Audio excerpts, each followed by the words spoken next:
YCP నేత గౌతమ్ రెడ్డిపై విజయవాడ సత్యనారాయణపురం పోలీసులకు ఫిర్యాదు అందింది. ఓ స్థల వివాదంతో తనపై దాడి చేయించారంటూ ఉమామహేశ్వరరావు అనే వ్యక్తి పోలీసులను ఆశ్రయించారు. గత కొన్ని రోజులుగా గౌతమ్ రెడ్డి ఉమామహేశ్వరరావు మధ్య స్థల వివాదం నడుస్తోంది. గౌతమ్ రెడ్డి ఇంటి ఎదురుగా ఉన్న ఖాళీ స్థలంలో పార్టీ కార్యాలయం ఏర్పాటు చేశారు.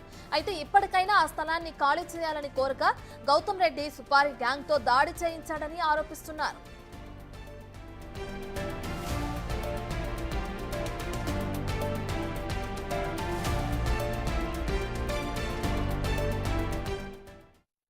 మీద జరిగినటువంటి ఇల్లీగల్ ట్రాన్సాక్షన్స్ని కూడా ఆయన మెన్షన్ చేశారు.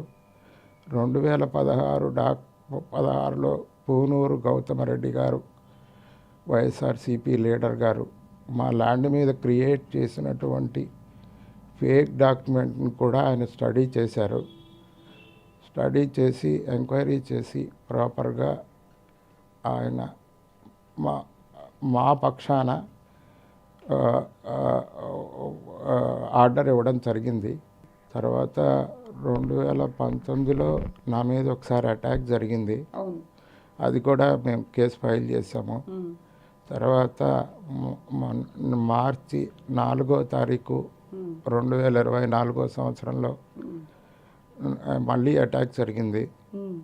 తర్వాత మన 31 అక్టోబర్ 2024లో కొంతమంది వ్యక్తులు ఇంట్లోకి వచ్చి భయపెట్టి వెళ్ళారు. చాలాసార్లు ఆయన్ని బతిమాలుకున్నాం, బామాలుకున్నాం. విధి లేని పక్షంలో మా ఆస్తి కోసం పోరాడుతున్నాం. మేము గొడవలు మాకు ఇంటర్నల్గా కానీ ఎక్స్టర్నల్గా కానీ ఎటువంటి వ్యక్తితో కూడా ప్రాబ్లమ్స్ లేవు. ఇది కబ్జా చేసింది గౌతమరెడ్డి గారని పేపర్ల వారీగా మనకి అర్థమైపోయింది. ఇప్పుడు ప్రధాన సమస్య ఏంటంటే మన 2023లో ఆయన ఒక ఎటువంటి అనుమతులు లేని మున్సిపల్ కార్పొరేషన్ అనుమతులు లేకుండా మా స్థలంలో 4 అంతస్తుల బిల్డింగ్ కట్టారమ్మా. అది నేను దాని గురించి పోరాటం చేస్తున్నాను.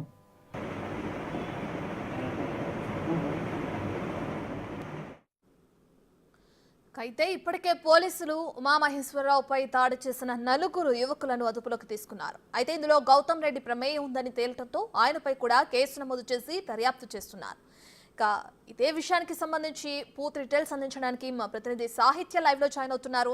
రైట్ సాహిత్య, వైసీపీ నేత ఎవరైతే ఉన్నారో గౌతమ్ రెడ్డి అక్కడ సత్యనారాయణపురంలో ఒక ఉమామహేశ్వర వ్యక్తిపై దాడి చేయించారు అని చెప్పి కూడా తెలుస్తుంది. ఆ 4 యువకులను విచారణ చేశారు పోలీసులు. విచారణలో ఎటువంటి అంశాలు తెరపైకి వస్తున్నాయి?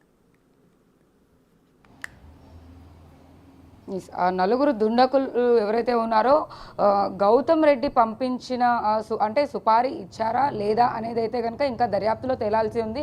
ఆ 4 దుండగులు అయితే కనుక ఇది ఇప్పుడు ప్రస్తుతం మనం నుంచున్నాం కదా, ఇదే ఇల్లు ఉమామహేశ్వరరావు శాస్త్రి గారి. ఆ ల్యాండ్కి సంబంధించి 3 అన్నదమ్ముల ల్యాండ్ అయితే అందులో ఒకతను అయితే కనుక ఉమామహేశ్వరరావు శాస్త్రి. ఉమామహేశ్వరరావు శాస్త్రి గతంలో 5 సంవత్సరాల క్రిందట కూడా అతని మీద 4 సార్లు దాడి జరిగింది అంటూ కూడా మనతో బిగ్ టీవీతో ఎక్స్క్లూజివ్గా ఆయన చెప్పిన పరిస్థితి అయితే ఉంది. ఆ దాడుల సమయాల్లో కూడా ఎన్నోసార్లు కంప్లైంట్లు ఇచ్చారు. ఎవరైతే ఆ ల్యాండ్ ఇష్యూలో ప్రధానంగా వైసీపీ నాయకుడు గౌతమ్ రెడ్డి కనపడుతూ ఉన్నారో ఆయననే పలుసార్లు కూడా వార్నింగ్లు ఇవ్వడం, ఇంటికి వార్నింగ్ ఇవ్వడానికి మనుషుల్ని పంపించి దాడికి కూడా పంపించిన పరిస్థితి ఉందని చెప్పేసి ఆయన ఇప్పటికే చెప్తూ ఉన్న పరిస్థితి అయితే ఉంది. ఇదే ఇంటి దగ్గరికి అయితే కనుక ఆ 4 దుండగులు వచ్చి ఆయన మీద దాడి చేయడం కూడా ఆయన చెప్తూ ఉన్నారు. ఆయన ప్రస్తుతం అయితే బెడ్ మీద ఉన్నట్టుగా మనకు అర్థమవుతోంది. ఆయన గొంతు నులిమేసి ప్రైవేట్ పార్ట్ పైన గట్టిగా కొట్టడం వల్ల ఆయన బెడ్ రెస్ట్లో అయితే ఉన్నారు. 6వ తారీఖున జరిగిన ఈ ఇన్సిడెంట్ ఆధారంగా అయితే కనుక ఆ 4 దుండగులు దొంగతనానికి వచ్చారా లేకపోతే మరేదైనా చోరీ చేయడానికా లేకపోతే ఏంటని దర్యాప్తు చేస్తే అతనికి వాళ్ళ 4గురికి సుపారీ ఇచ్చి ఇతని పైన దాడి చేయడానికి పంపించారు అని ప్రధానంగా వస్తున్న ఆరోపణలు. అయితే ఆరోపణల వెనకాల కూడా ఖచ్చితంగా కారణం వైసీపీ నేత గౌతమ్ రెడ్డి ఉన్నట్టుగా కూడా మనకు అర్థమవుతా ఉంది. చేసింది గౌతమ్ రెడ్డియే. ఆ నలుగురికి కూడా ఏదైతే సుపారీ అని చెప్తున్నారో అది ఇస్తాను, మీరు ఎంతవరకు అయితే డ్యామేజ్ చేయగలరో అంతవరకు డ్యామేజ్ చేయండి అని చెప్పినట్టుగా కూడా, ఆ నిందితులు చెప్పినట్టుగా మనకు పోలీసులు అయితే ఇన్ఫర్మేషన్ అందిస్తూ ఉన్నారు. అయితే మొత్తం మీద వీళ్ళని జగ్గయ్యపేట చిలకల్లులో అయితే కనుక పోలీసులు వీళ్ళని పట్టుకున్న పరిస్థితి అయితే ఉంది. ఇవాళ మధ్యాహ్నం హైకోర్టులో పరచాల్సిన పరిస్థితి ఉన్నప్పటికీ కూడా అక్కడికి ఇవాళ మెజిస్ట్రేట్ దగ్గర హాజరుపరచాల్సి ఉంది. ఇంకా మిగిలిన డీటెయిల్స్ అన్ని కూడా దర్యాప్తు చేసిన తర్వాత రేపు మార్నింగ్ అయితే కనుక మెజిస్ట్రేట్ దగ్గర అయితే నిల్చోపెట్టే అవకాశం అయితే మనకు కనపడతా ఉంది. అయితే ఆ నలుగురు ఎవరైతే A1, A2, A3, A4గా ఉన్నారో ఆ నలుగురు కూడా ఎలా వచ్చారు, ఏంటి, అసలు ఉమామహేశ్వరం మీద దాడి చేసినప్పుడు ఎలాంటి వస్తువులు తీసుకెళ్లారు అంటే ఫోన్, వాచ్ అండ్ ఆల్సో ఇంకొక ఐటమ్ తీసుకెళ్ళినట్టుగా కూడా మనకు అర్థమవుతుంది. ఆ ఫోన్ ఆధారంగా, ఫోన్ ఎవరిదంటే ఉమామహేశ్వరరావు శాస్త్రి ఫోన్నే వాళ్ళు దొంగలించిన నేపథ్యంలో ఆ ఫోన్కి లాక్ లేకపోవడం వల్ల అతను వేరే అతనికి కాల్ చేశారు. ఆ కాల్ని ట్రాక్ చేసి వాళ్ళు ఎక్కడున్నారు అని చెప్పేసి పోలీసులు ఈరోజైతే దర్యాప్తు చేయడం జరిగింది. దాన్ని ట్రాక్ చేసి మరి వాళ్ళు ఎక్కడున్నారు అని పట్టుకుని వాళ్ళని మధ్యాహ్నం కల్లా అయితే పోలీస్ స్టేషన్కి అయితే తీసుకురావడం జరిగింది. వాళ్ళపైన అయితే ఈ నలుగురు దాడి చేశారు కదా, దాని వెనుక వైసీపీ నేత గౌతమ్ రెడ్డి ప్రమేయం ఉందని చెప్పి కూడా పోలీసులు తేల్చారు. మరి దీనికి సంబంధించి గౌతమ్ రెడ్డి స్పందించారా? గౌతమ్ రెడ్డి ఇప్పటి వరకు అయితే కనుక ఎక్కడ కనపడడం లేదు. విజయవాడలో కూడా ఆయన ఎక్కడ లేనట్టుగా మనకు అర్థమవుతా ఉంది. ఆయన ముందుగానే అంటే ఈ కేసు ఇలా జరుగుతుందా లేదా అన్న నేపథ్యంలో ఆయన ముందు ఎక్కడికైనా వెళ్ళారా, లేకపోతే ఎక్కడికైనా అంటే బయట యుఎస్కి వెళ్ళినట్టుగా కూడా మనకు అర్థమవుతా ఉంది.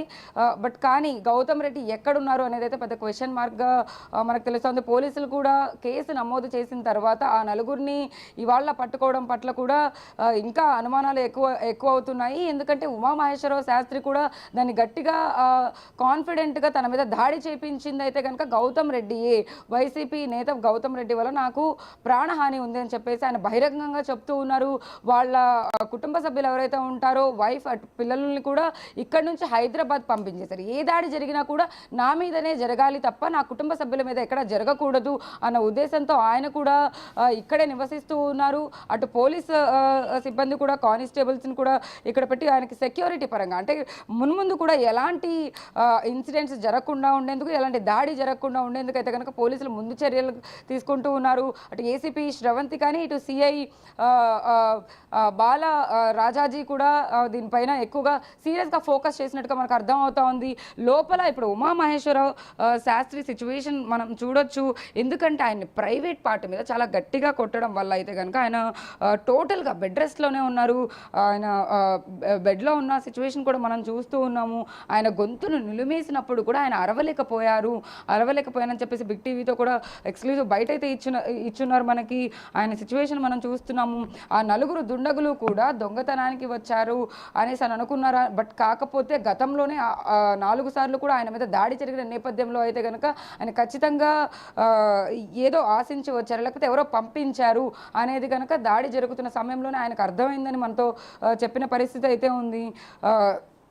ఏదైనప్పటికీ కూడా ఆయన ఒక బ్రాహ్మణ కులానికి సంబంధించిన వ్యక్తి. నేను ఒక పేదవాడిని, నా పైన దాడి చేపిస్తున్నారు, నాకు సహాయం చేయండి అని ప్రభుత్వాన్ని కూడా అర్థిస్తున్న పరిస్థితి అయితే ఉంది.